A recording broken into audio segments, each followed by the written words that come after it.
If you go to any local shop and ask, I want a phone in the price range of around 10,000 rupees, so apart from Oppo and Vivo, you might end up seeing this Nokia 3.4. So in this video, let's see what all things are there in this 3.4. I know this phone is not actually offline exclusive, it is available in online also for 10,999 rupees, but still this sells better in offline. So in this video, let's see what are the highlights of this phone, how is the camera, how is the battery, what are the bad things of this phone, everything. So let's get started. So this is the box of Nokia 3.4. When you compare it with other boxes, this looks a little slim. So on top of that, it's written 2 years of promised Android updates and the phone is Android 11 ready. And in the back you can see some specifications like Snapdragon 460 processor, 6.39-inch HD plus punch hole screen, 13MP primary camera, 2MP depth sensor, 5MP ultra wide camera and an 8MP front camera. Now it claims to have 2 days of battery life.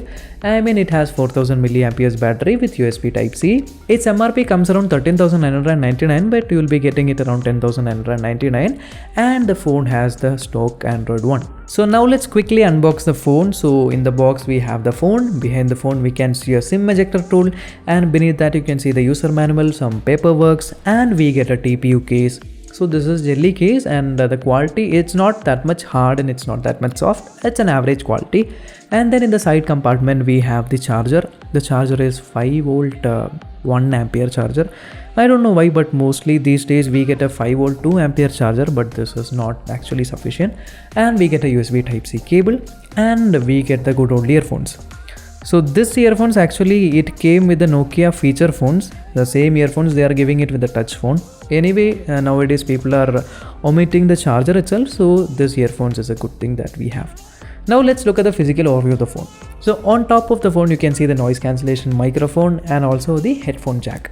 And on the right side you can see the volume rockers and the power button. Bottom we can see the microphones, USB-C port and the speakers. On the left side you can see the dedicated Google Assistant button, and then we have the SIM tray. So this SIM tray is actually a dedicated, the triple slot SIM tray where you can put 2 SIMs and 1 memory card, and it can be expanded up to 512 GB. Now the back side of the phone looks gorgeous. The purple color, that is a gradient color, it looks fantastic. And if you touch the back of the phone you can actually feel the grits. There are some grooves so that it's a little bit grippy.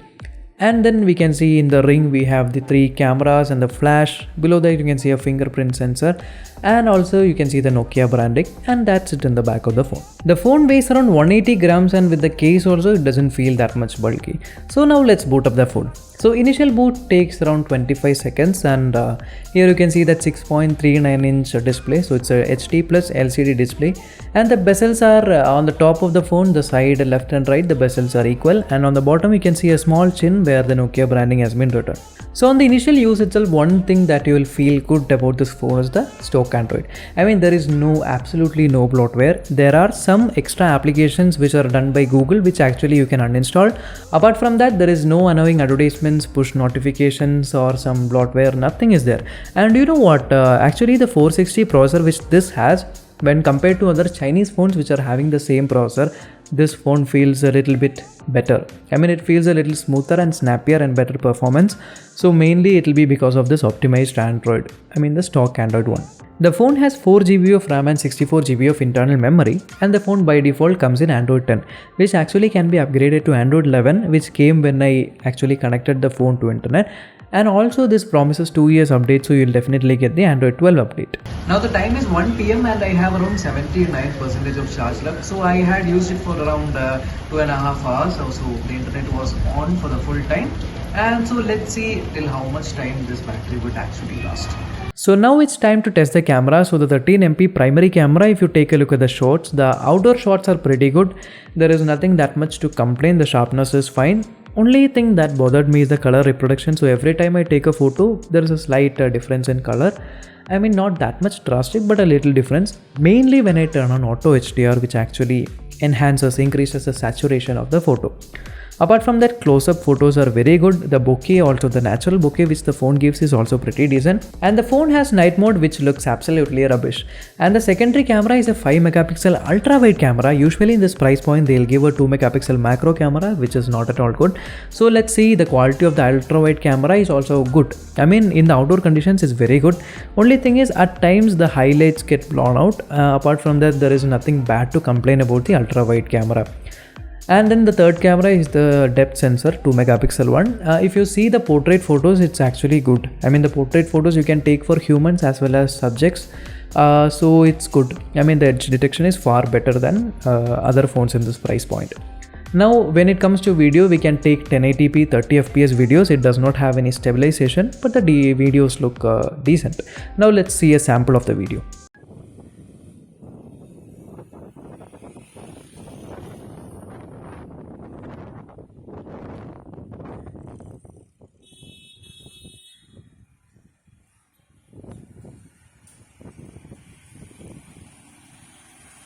Now moving on to the front camera, it's an 8 megapixel shooter. So selfies look a little like this. It's not that sharp, but it's not that smooth. It's pretty decent in outdoor conditions. And then when it comes to portrait modes, its edge detection is not that great.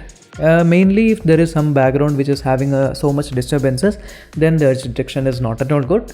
Apart from that, if you have a plain background, edge detection is fine. And front camera also can shoot 1080p at 30 fps. So this is a sample of the front camera video. Nokia 3.4ൻ്റെ front ക്യാമറയിലൂടെയാണ് നമ്മളിപ്പോൾ video എടുത്തുകൊണ്ടിരിക്കുന്നത്. അപ്പോൾ ഞാൻ ഔട്ട്ഡോറിലാണ് video എടുത്തുകൊണ്ടിരിക്കുന്നത്. അപ്പോൾ എങ്ങനെയാണ് അതിൻ്റെ sound quality എങ്ങനെയാണ് എന്നുള്ള കാര്യങ്ങളെല്ലാം നോക്കാം. അത്യാവശ്യം വണ്ടികളൊക്കെ പോകുന്നുണ്ട്. ഏകദേശം ഈ ഒരു ക്ലാരിറ്റി ആയിരിക്കും നമുക്ക് ഈ ഒരു ഫ്രണ്ട് ക്യാമറയിൽ നിന്ന് കിട്ടുന്നത്. So from morning I've been using this Nokia 3.4 and now the time is 21:53. It's around 9:53 at night and I am at 29%, you can see here. So from morning around 9 o'clock I have been using this phone. I mean it was heavy usage. I mean I used to watch a lot of Hotstar and YouTube was there. I used a lot of camera. I mean for taking camera samples and all. And also I used a bit of navigation. So in total I have a screen usage of around 7 hours and 18 minutes. So 7 hours of battery and still I have 29%, and you can see a warning here on top saying that phone has been used more than usual, so the battery might run out earlier than usual. So they have told that around by 11:30 my phone should be dead. So that means from 9 o'clock to 11:30 it's actually absolutely very good battery life. I mean Google's adaptive battery is actually doing a great job. So let's talk about the pros and cons of this phone. So let's start with the pros. So pros of this phone is, first thing is the clean UI. I mean, oh my god, there is no bloatware. There is not even a single extra additional application that which you don't need. Only there are some Google specific applications. Out of that, many of them you can even uninstall. Apart from that, there is zero ads. There is nothing that disturbs you. No, what is it, notifications. I mean, distracting notifications, nothing is there. So that is a great advantage because of this Android one. And you will be getting regular updates. So that is also a good thing. And next thing is the build quality is extremely good. Do you know Nokia actually gives 1 year guarantee to this phone? That is, if something happens to your phone, just go to the service center or the shop from which you purchase and you can actually get it replaced. Not even repaired, get it replaced for free of course. So that is also a great thing. And third thing is, this phone is having extremely great battery backup. I mean, for 4000 milliampere that it has, the Android One optimization is so good that it can last very good, very long it can last. So that means the battery backup is also great and the build quality is also excellent. I mean if you take this phone in hand, it doesn't feel heavy, yet this feels very sturdy. I mean even if you drop it 2-3 times, I don't think something will happen to this phone because the form factor itself is very good. So if you ask me if I could buy this phone for gaming, I will not suggest this phone for gaming. But if you are a casual user, say you use WhatsApp, you use Facebook, YouTube, basic surfing and that, then this is a go-to phone. There is nothing to complain about in this phone. So the first thing is the display is an HD plus display, which is obvious for this price range. But if you go outside even at full brightness, the display is not adequately bright. Sometimes under the sun you will not be even able to see the screen properly. So that is a bad thing which I felt about this phone. And second thing is the processor in this is Snapdragon 460. So for the price range, I mean the MRP of this phone is 13,999. At that price point, 460 is not a good competitor. I mean this doesn't even stand in the competition. But if you check out the offline markets, the phones which you get in the offline markets usually come in P22 or a G35 and mostly 460. So when you compare that kind of a market, then this is fine for the price. And third thing is about the camera. The cameras are decent, that is all I can see, because the 13MP camera is fine outdoors but very not that great in indoors. Especially they tell that this phone has night mode, which is actually the worst part of the camera. See, I'll tell you, if you see the night mode, if somebody is claiming that this phone has a night mode, then I'll have to compare. But in this case, I'll have to compare extremely, because that is the way they have written. It has a night mode, but this is what you get from the night mode. So that is one of the things that I have to complain about this phone. Apart from these minor things, I don't think there is anything that bad to complain about this phone for this price range. So if you want to buy this phone, I'll leave a link in the description below. If you end up liking this video, do subscribe to the channel and hit the bell icon so that you don't miss any new video. Until next time, bye bye.